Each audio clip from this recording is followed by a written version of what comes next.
জন্যই হয়েছে। যদি পর্দা তুমি বলে দিতে যে এই ক্যামেরাতে আসল গল্প কি আছে, তাহলে একদম এটা আমি নিয়ে যেতামই না। আর যদি যেতামও তাহলে ড্রাগনটার ফটো কখনই তুলতাম না।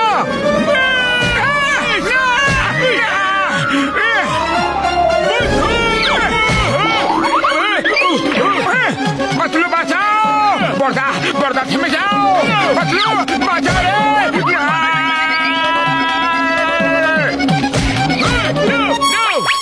ঝটকা এইভাবে ঝগড়া করে কিছুই হবে না।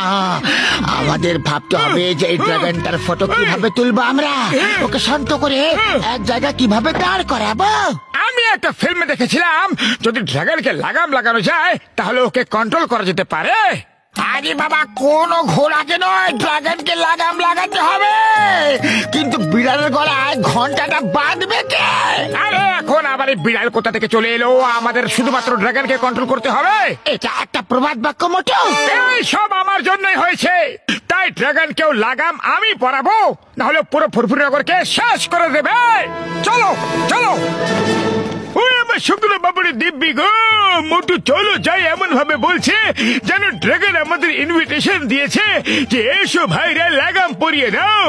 আমাদের প্ল্যান করতে হবে যে এই কাজ কিভাবে করব আর কখন করব। আইডিয়া, ফ্ল্যাঙ্কার।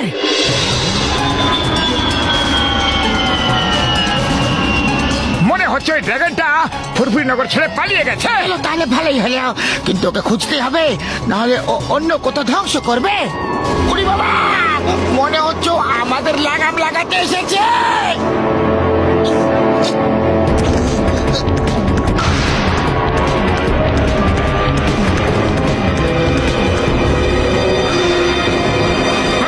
আমি লাগাম পরিয়ে ছাড়বো।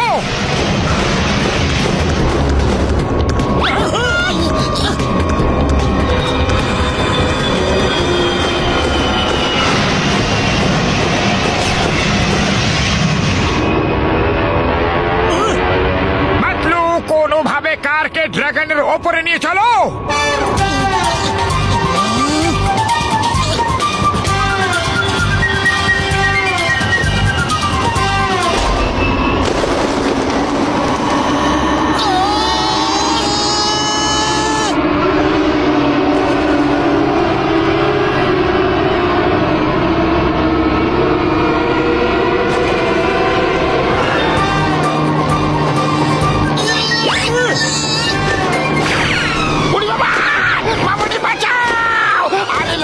মোটু পড়াবে, আমাদের কেন ওর উপরে ফেলে দিলে দাও।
Thank you.